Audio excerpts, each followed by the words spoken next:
Well, good day there, boys and girls. It's a beautiful day today up at the off-grid cabin. Today we're making a really fun video. This is a very interesting video I've always wanted to make. I've been keeping a very good record here, all of my expenses here in the month of June. And we're going to take a deep dive into exactly how much it costs to live off-grid here. So usually I don't really like to talk about personal finance and stuff. I'd rather keep it to myself. But when it comes to expenses and how much I'm spending on groceries and fuel and such, I really don't care. So further ado, let's get at it. So you guys like my flower book? It's right on. So it's important to note that all these figures are in Canadian dollars. So one Canadian dollar is about 73 cents US is the conversion rate I'm going to be using here today. So we'll convert it all at the end for you as well. So first things first, the grocery cost, exactly how much I spent on groceries this month was $235.94. So like that's everything, all the food I'm eating, cleaning supplies, toothpaste, salt for the tanning of the fur I'm using, that's everything. I was pretty happy with that. There's room for improvement there as well.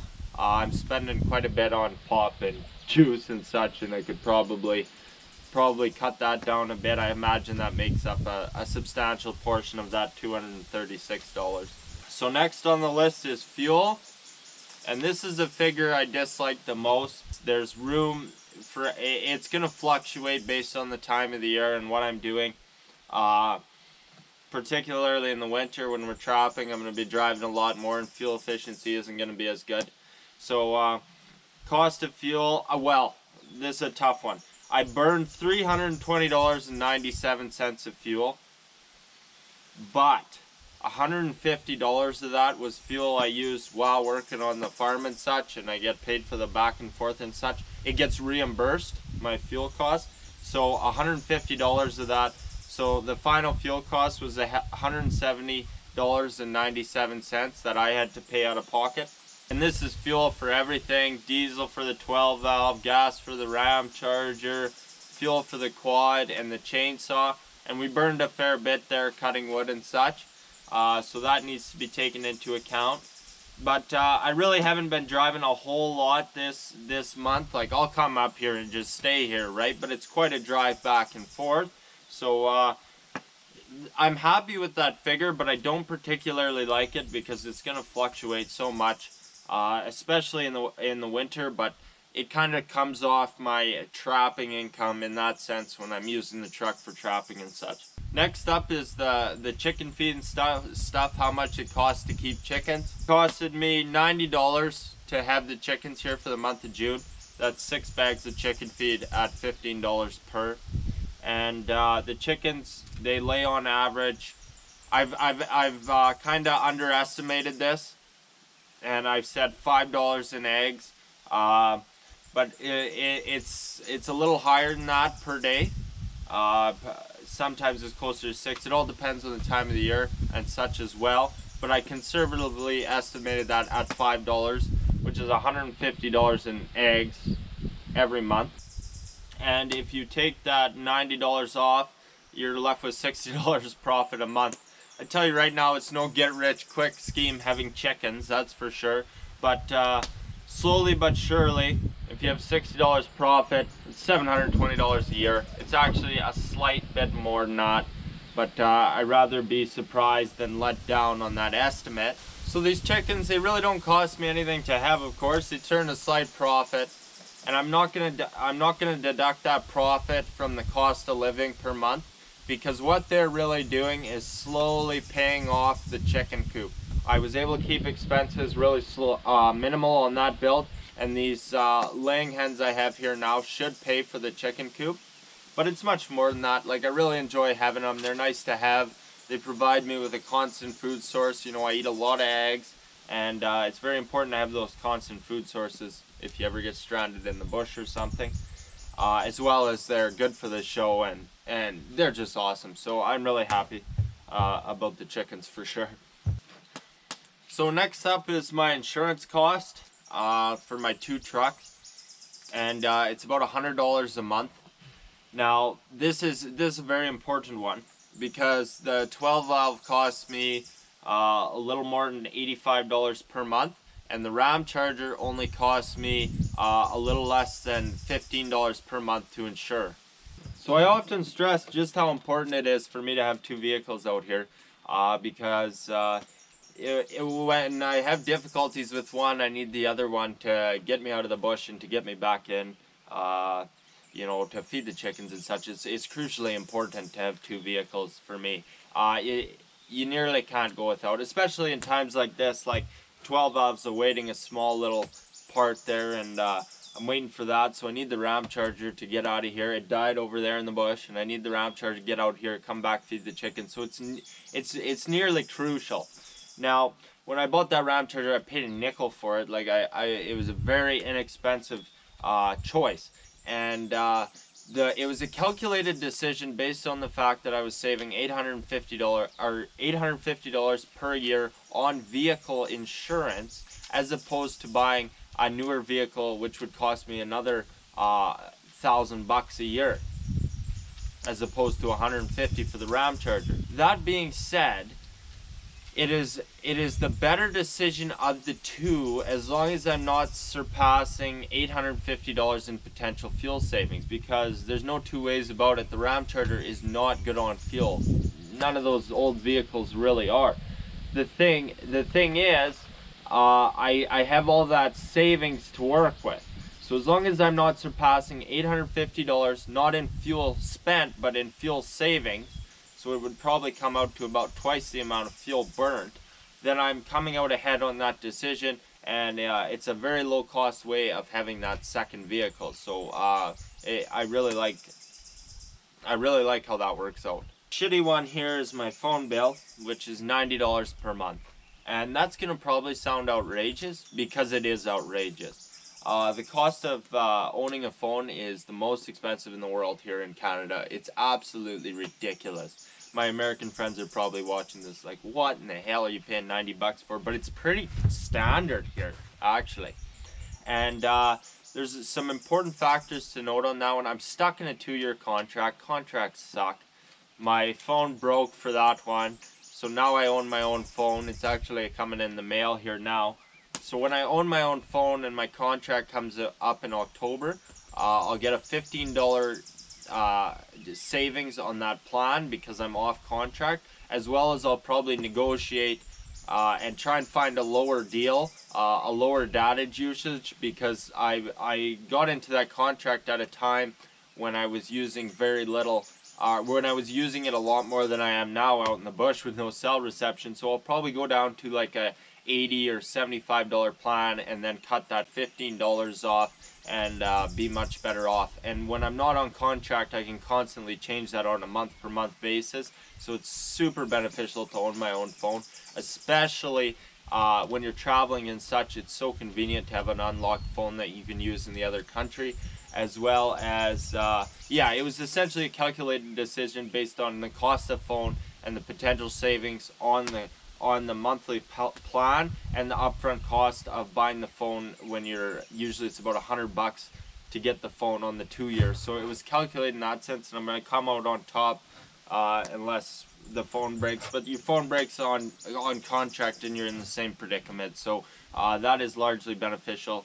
And but we'll stick with the $90 per month, even though it's going to change in our annual figures here as well. I also budgeted $50 per month on vehicle maintenance, oil changes, filters, and such. That's probably pretty close to exactly what it is. It's hard to calculate for sure, you know, depending on how many kilometers you're driving and such.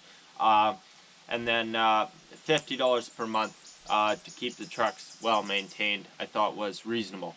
There's an omission in this budget, and I've omitted it because it is such a tricky one to calculate, and that is a liability of owning a truck.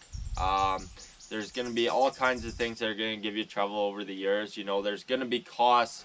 You're going to have to put money in a truck to keep it going, no matter what kind of truck you drive. It's just common sense when buying a vehicle. So for this month, I spent $67 on a new lift pump for the 12 valve. Now, I could have included that, but it's so difficult to calculate because it's so uncertain. Like, it could be $1,000 tomorrow, or it could be zero for the next year. It's so hard to calculate. But there definitely needs to be a safety net associated with that, and a certain amount of money will be put in towards the truck every year, and that's just the way it goes. And you hate to do it, but it's just how it goes, you know. But on that front, it's very important to, like, the truck is my biggest liability. And it's going to cost me money. But I was very privileged to develop an interest in twisting mechanics in general at a young age. So I'm competent in, I'm comfortable fixing any problem that truck throws at me. So if you look at this lift pump here on the 12 valve, cost me $67 on Rock Auto, and we'll be back running here in a second. If I wasn't to change that part out, and I had to pay someone to do it and pay a higher cost for the lift pump, because you're going to be if you pay somebody else to do it, it would probably be $400 or $500. I don't know, but it's probably something in that range. So I'm able to save a hell of a lot of money fixing my own stuff. And it really minimizes my liability and risk in general, because that is my biggest by far, and it has a heavy weighting in my liability in general. So that's really good, and I was really privileged to develop an interest in mechanics, and it's been largely beneficial. So now here are all the things I'm not spending any money on, which are great and awesome because we're off grid here. I have no heating bill. I have the wood stove inside. Cost me a few dollars and some time to cut the wood for it, but I'm saving so much money by heating the little shack here with the wood stove. I have no water bill. I get all my water from my cooking and cleaning from the rainwater, and I haul up some jugs for drinking and such. I have no power bill. I get my power from these two little solar panels, my cheap little eBay solar panels. They work great.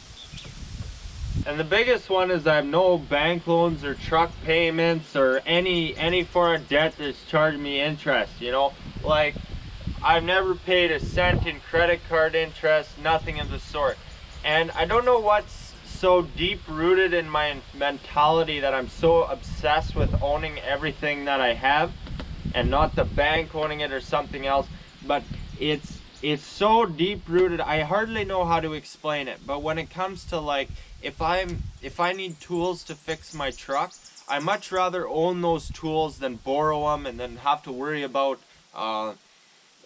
wrecking something that's not mine or something. I always have to own my own tools, and I have to own my own truck and my own cabin and my own chicken coop.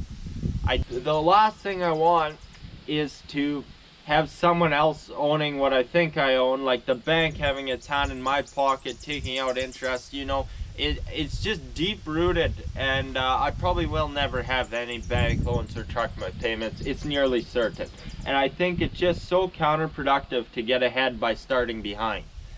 Like to pay interest, like especially like credit card interest. Who can afford to borrow money at 20%? That's ridiculous. And you know, it's just such a satisfying feeling for me to own all these things I have. Even though they're quite less than, even though it's not a whole lot, it's just so satisfying to me. So that's great. Discuss the chicken coop and the cost I put into it and how the chickens are going to slowly pay that off. I also have the outhouse over there as well, which is was built with scrap material, but the big cost was the cabin for sure. It's got, you know, money went into it. These things, they cost money no matter how small. Unfortunately, they can really tally up on you. The beauty of it was that I was able to offset a good chunk of the cost of building by making YouTube videos on it, so that was great. And there's really a way in which I like to think of this. Once I graduated school, like, I had to have my own place. Like, it's just this mindset I have. I don't know what it is about it or how it was taught or what have you, but I had to have my own place. I didn't want to be a mooch. You know, for me, it wasn't comparing apples to apples to say, oh, I can save $500 a month on rent by mooching off living with parents or whatever. That's not the It didn't. I wasn't comparing apples to apples there for me, so I had to have my own place. So I looked at it as okay. So I've offset some of the costs here with the videos, and now I have this structure that's saving me money because it doesn't cost me a monthly rent. It doesn't have any utility costs, and it has very little liability. So if you were to compare, I think I'd be very conservative here in assuming, say, $500 rent and $200 utilities on a place there to rent, say in town or whatever. That'd be $700 a month and $8,400 per year. Yeah. So if you took 1 year of cost of rent and such, I would be well ahead living here in the bush in my little shack. And for a lot of people, I'm not comparing apples to apples here. Like living in this little shack compared to a half decent place to rent. But for me, there's really no place I'd rather be than in this little shack here. So it just works out so great. Everything fell into place really nice there. And the longer that I live here, the more money I save. A dollar saved is a dollar earned. So that's great. I love it. So let's look at the final tally. So my monthly tally was $646.91. And most of that is insurance, maintenance, phone bill. You know, my grocery cost is bare minimum. And these are costs like I can't avoid. The fuel cost, the maintenance cost, the insurance, the phone bill. These are costs you pretty well, they're pretty well guaranteed. I can cut on the groceries a bit, but you gotta eat, man, right? So it was $646.91. That's $472.24 American. And I used a conversion rate of 73 cents on the dollar. And it has been fluctuating a lot, really volatile here the month of June. I bet it's been at 70 cents, it's been at 75. So I used the 73 cents. I thought that would be the most accurate, but it's definitely not perfect. It varied a lot. So annually, on a 12 months basis, that's $7,762.92 Canadian, or $5,666.93 US. So that's based off my monthly figure here in June, which I calculated as precisely as I thought I could. And that's going to fluctuate. Like the cost of living is going to go up in the winter months. It costs a little bit more to feed the chickens. I have to put in some shavings for them. Costs a little bit of money. Fuel efficiency slightly decreases. So it'll definitely be a little bit more in the winter. But some of these months it could be considerably less. It all depends. Well, the whole foundation, the whole basic fundamental principle is low liability and low cost of living here in the off-grid homestead here. You could be absolutely shit broke. I could be absolutely shit broke here and still get along just fine. You know, I got constant food sources and there's so little liability. There's very little that could go wrong here. In the cabin that would cost me any money. The cabin is very low liability. Hey Pooch, man, you joined the video, my boy. You're snoozing.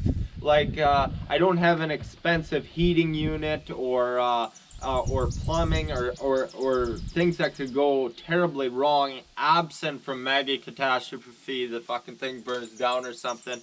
But there's very little that I'm on the hook for with the cabin, with the chicken coop, with the whole homestead. There's very little that could go wrong to cost me money. I have no debt payments, no truck payments, no nothing that's gonna come up and bite me in the ass if I find myself in a bad position or something. So it's very low stress too, not having to worry about these payments too. I just absolutely love it. But even so, it doesn't tell entirely the whole story. I just try to calculate the basic cost of living. There's obviously other expenses. Like I have cattle expenses that come due this month, feed costs and such. I didn't include them because they just come off the gross income there for the cattle and such. I had to buy a phone this month, which I didn't want to do, but the one I owned shit out, so that kind of sucked. But you know, it's hard to calculate that into your basic cost of living and such. Initially, when I built this cabin, I figured it would be just you know, a temporary living arrangement, just a place to live for a short period of time, get my shit together and build something a little snazzy of the sort. But now that I'm in the damn thing, I'm gonna have a hell of a time leaving. It's so damn nice.